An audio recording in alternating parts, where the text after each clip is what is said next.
Dito tayo mga kababayan muli sa mga magagandang balita. At magagandang balita po, galing yan siyempre sa ating Pangulong Bongbong Marcos. Pag mga toxic na balita po, mga statement, galing po yan kay Inday, kay Digong, at sa mga tropa niya. Yun ang sigurado mga kababayan. Adi po, ito yung nakaka-proud PBBM puts Philippines on world stage as growth destination for investments, says World Economic Forum President. Kita ninyo mga kababayan, kung noong nakarang administrasyon po, ang Pilipinas nakilala sa buong mundo sa EGK. Masamang reputasyon po at palaaway na leader. Ngayon po, kakaiba ang nangyayari sa ating bansa. Pero niya Mr. Maravillas, di ba may naglabas sa TikTok? Yung nag-interview sa ating Pangulong Bongbong Marcos na taga-ABC, si Ferguson. Iyon po yung mga international na dilawan. Gustong manira na naman po sa ating Pangulong Bongbong Marcos. Pilit na binubuhay yung mga kwento po sa ill-gotten wealth. Yung mga walang kakwenta-kwentang bagay, dinesisyon na po ng mga dinesisyon na ng ating mga usgado, yun pa rin yung kwento ninyo. Lahat kayo balubagi, sabi nga dito sa sa amin, lahat kayo paninirang puri lang para lang pag-usapan yung mga kwento ninyo. Hindi ninyo kami mapapaikot sa ganyan kasi alam namin yung katotohanan. At yung katotohanan po, lumabas na base sa mga desisyon ng husgado. Naging panalo po yung Marcos sa mga desisyon sa Sandigan Bayan. Di ba? Yun yung mga balita ng mga nakaraang buwan. Ito pa yung magandang balita po. Tingnan ninyo. Discover ASEAN. According to the Gross Domestic Product Estimates published by the IMF in January 2024, Indonesia remains at the top position as the largest economy in Southeast Asia with a total of 2,093.46 billion US dollars, while the Philippines ranks second, 698.51 billion US dollars na po tayo, displacing Thailand from the second position. Tinalo na po natin yung Thailand. Kita ninyo, Thailand, number 3, number 4 Vietnam, number 5 Singapore, number 6 na lang yung Malaysia. The rest, sumunod yung Myanmar, Cambodia, Brunei, Laos, Timor-Leste. Talaga niya Mr. Maravillas, malayong malayo si Maudix. Malayong malayo po. Kaya kailangan natin pong baguhin na yung ating konstitusyon para i-extend na natin.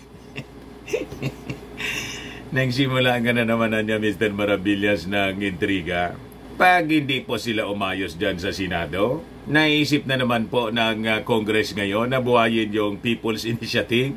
Kasi ang bagal gumalaw po sa economic chatsa yung ating mga senador. Yun ang pinag-usapan ngayon, mga kababayan in Congress. Sabi ni Congresswoman Garin, Janet Garin po, naisip na nilang buhayin muli yung People's Initiative.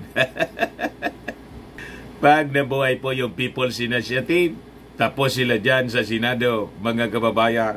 But anyway, balikan muna natin po itong mga magagandang balita kasi ito yung dapat na pinag-uusapan natin talaga. Hindi yung mga statements tulad ng mga payag po ni Inday.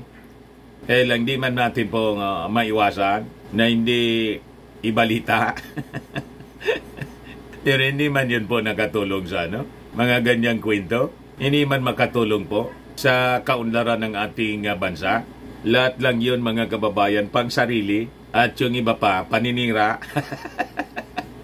Diba? So sabi rito po, President Ferdinand Romualdez Marcos Jr.'s participation to the World Economic Forum in Switzerland in January last year created a lot of interest and optimism in the Philippines, with numerous companies wanting know more about its investment prospects. Sabi yan mga kababayan kahapon ng presidente ng World Economic Forum, si Borge Brende. Kita ninyo mga kababayan, nakakatuwa kung noong panahon ang maririnig natin na reputasyon ng Pilipinas ay yung patayan dito, patayan doon. Ngayon po, nakikilala tayo sa buong mundo as investment haven po. At yung nakagawa niyan, mga kababayan, walang iba yung ating Pangulong Bongbong Marcos. So sabi diyan, there's a lot of optimism in the Philippines, but also around the Philippines globally. We had a dialogue there, and it was very, very well received. And a lot of companies that are partners with the World Economic Forum said that they would like to have a round table to meet with the Filipino secretaries and also to meet with President Marcos. Borge Brende, the World Economic Forum president, said in a press conference in Malacanang, galing mismo po sa bibig ng presidente ng World Economic Forum. Saan pa kayo niyan mga kababayan? Ay yung mga nagsasabing, sige lang ang waldas ng ating Pangulong Bongbong sa kakapasyal-pasyal. Mga ignorante yon mga kababayan. Naninira lang po. Gustong siraan yung ating Pangulong Bongbong Marcos. Kasi po, nalampasan na po sila. Yan mga kababayan ang maliwanag pa sa sikat ng araw na katotohanan. Nalampasan po sila. Milya-milya in just 2 years. Lalo na po yung past administration. Malayong malayo po. Kahit nga po sa war on drugs, bloodless po yung war on drugs ng ating Pangulong Bongbong Marcos. So sabi dito po, go a little bit deeper on the reforms in outlook for the Philippines. And since then, in 1.5 years' time, the economy here has really showed how resilient it is. Sabi po niya, the Philippines is now the fastest growing economy in the region with increased investments in foreign direct investments or FDIs coming in. Even its FDI level is relatively lower than some of its surrounding countries. According to Brende, the Philippines could remain bullish if it continues its current policy reforms, upgrade infrastructure, as well as invest in renewables in other areas. So sabi niya, I think that this can be in the coming decade, $2 trillion economy if there are foreign investments in education, infrastructure, and also able to draw on the great competence of the people of the Philippines. He said, voicing optimism for the country. Yan ang rason po mga kababayan kung bakit yung ating Pangulong Bongbong Marcos talagang pinupos niya po yung economic tsatsa. Iyang bagal po na gumalaw yung Senado, yung Kongreso po, tapos agad, wrap up na po sila at mangyayari po ang tuloy-tuloy na pag-unlad ng ating ekonomiya as stated by the World Economic Forum in the coming decade pag nasustain daw natin yung ating economic policy. So importante po na ang susunod na leader po, ang mindset mga kababayan, tulad ng ating Pangulong Bongbong Marcos. At alam na ninyo po kung sino ang may katulad na mindset ng ating Pangulong Bongbong Marcos. Alangan man po si Inday. Klarado yon, di ba? Talaga niya, Mr. Maravillas. Malayo na si Inday. Basbasan. Malayong malayo po. Si Inday po, lumileni na. Inakinggan po ko po yung video statement niya. Yung latest po. Pag pumikit ka, yung yung kanyang mga sinasabi, parang si Leni lang yung may gawa.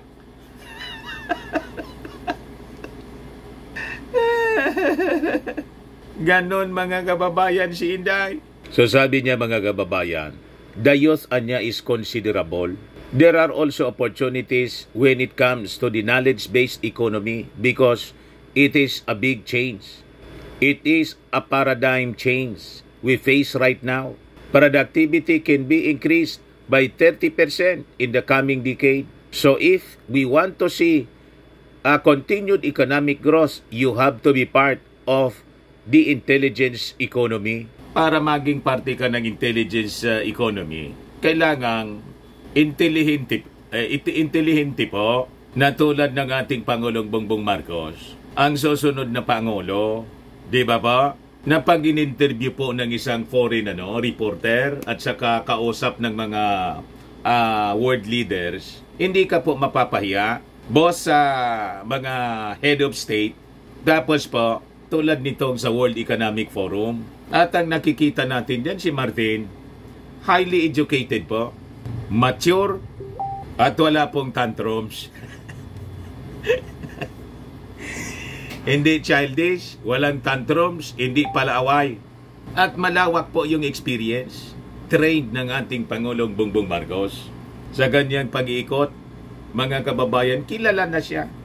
Kasi laging kasama ng ating Pangulong Bongbong Marcos sa pag-iikot sa buong mundo para i-promote ang ating bansa as an investment destination. Kaya tuwang-tuwa po yung World Economic Forum.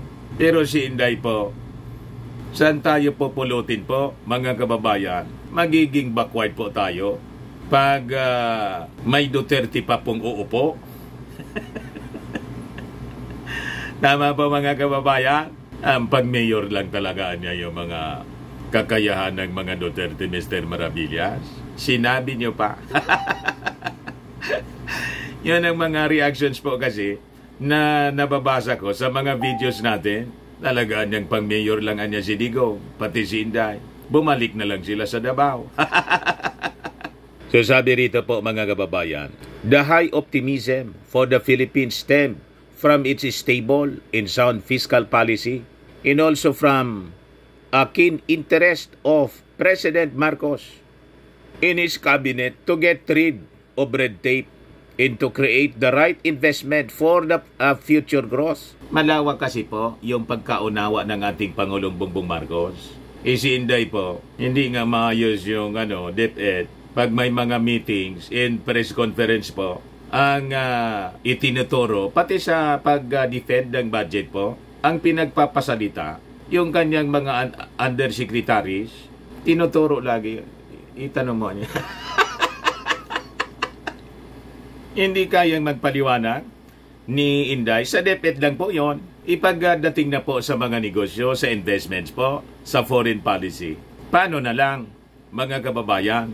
Kaya nga po, nung presidential and vice presidential elections, talagang hindi mag-attend siya ng presidential debate, si Inday. At tingnan ninyo, laging nagbabasa ng script. Sabay sabing, syukran. Galit na naman yan, Mr. Maravillas. Yung mga minions ni Inday. Dati man pong galit. So sabi rito, despite some geopolitical challenges in the region niya, there is also an opportunity for the Philippines to get increased investments, especially in the manufacturing area, particularly amid the diversification of the supply chain. Growth could also be sustained through upgrades in infrastructure as well as investments and renewables, with the price of renewables drastically falling compared to the prices 10 years ago, sabi po ni Borgie Brende. I think this economy is going to grow also in the years to come. It is now, together with Vietnam, is the fastest growing economy in the region. And we think that this will continue and also will lead to more prosperity, sabi po ng World Economic Forum President. Di ba po, mga kababayan, nakakatuwa? Yan po si World Economic Forum, si Brende. Sabi dito sa balita, PBBM, focus now on attracting more investments, reskilling and upskilling of Filipino workers in adoption of new technologies to sustain countries' strong economic growth. Sabi ng ating napakagaling na Pangulo. We now move on with the initiative that we would like to introduce, and those are what I spoke of in my speech the investment that come from private partners. But government-to-government investments are also something that we are hoping to increase. At itong mga investment anya must also be directed properly. They cannot be just investments that are perhaps very profitable but do not really help the economy grow. So, it is still the main aim.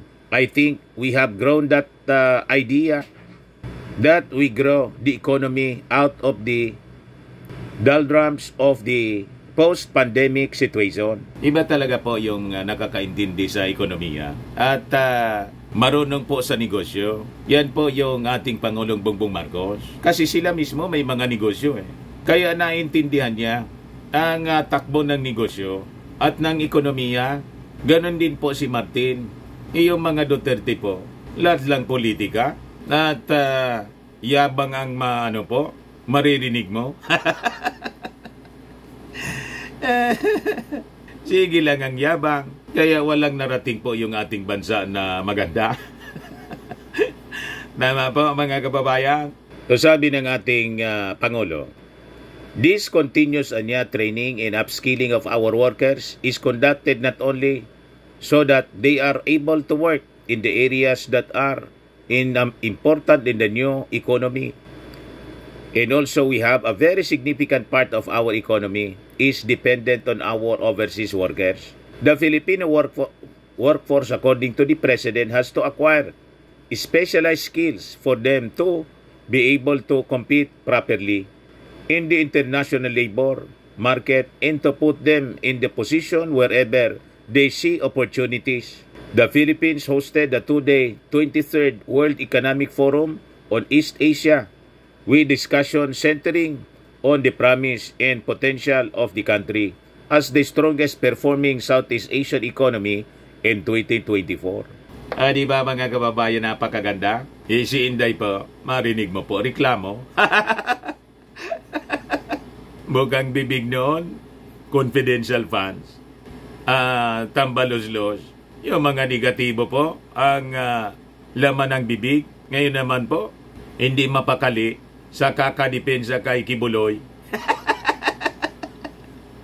Lahat lang pang sarili po.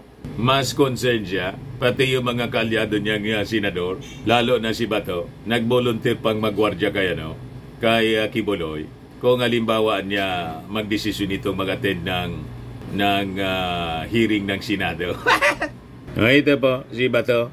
Kung gusto niya ako na mag-security sa kanya, kahit na one-man security ako, arangin ko lahat ng may threat sa buhay niya. Mag-volunteer ako, mag-security sa kanya kung nanaisin niyang humarap sa Senado.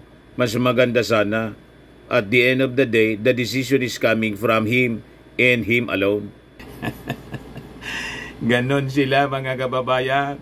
Wala man lang marinig galing sa kanilang bibig na kaya nilang willing sila na proteksyonan yung mga alleged victims na walang kalaban-laban ng mga minor de edad dati na kababaihan na sexual abuse po ni Pacquiao based mga kababayan sa mga reklamo sa Senado. Kita ninyo? O ngayon, ito yung sinabi ni Iloilo Congresswoman Janet Garin, comparison ng administration ni Digong sa kanyang ating Pangulong Bongbong Marcos sa war on drugs. Published by press con ito ng Congress. Regular press con po sila. Published by Manila Bulletin. Pakinggan natin mga kababayan yung sinasabi ni Garin kung ano yung pagkakaiba ng past administration sa administration po ni President Bongbong Marcos. PBBM for the bloodless campaign on implementing laws. While the former president probably had his goals, yung kanyang hinaing at yung kanya namang intensyon ay mabuti, the problem with seeing children or teenager or people being killed right and left, yung mga nakabalot ng mga tape, medyo masamang picture kasi siya na ipinakita sa Pilipinas. So well, the intention of the former president is to curb drug abuse. Makikita mo kasi medyo maliliit yung mga natamaan. At ang pinakamasakit dito, ako nanay rin, so we all have children. Alam naman natin that when that happens, when you tolerate that kind of act, dalawa ang pwedeng mangyari. Impunity, yung mga nasa baba o yung mga implementors ay pwedeng umabuso. At kapag ikaw ay medyo out of school or medyo nagkukonting bulakbol, pwede kang pag-initan sa baba. So you become a diversion of those who have impunity, at ang nagiging kawawa doon, yung mga tao sa baba. So we congratulate the current administration in its bloodless campaign. But of course, we also have to make sure that rules and laws are implemented. Kasi minsan, kung puro tayo patayan, tinatanggalan mo ng karapatan na magkaroon ng boses ang maliliit na tao. And this is very hurtful to parents like us. Kita ninyo yung pagkakaiba po? So napakaganda ng pakikipaglaban po ng ating present administration sa droga po. Bloodless siya, pero very effective siya, mga kababayan. Tama ba? Iporing-poring nga po ngayon sa international community. At ngayon sikat tayo as investment, best investment destination. Sabi mismo ng World Economic Forum.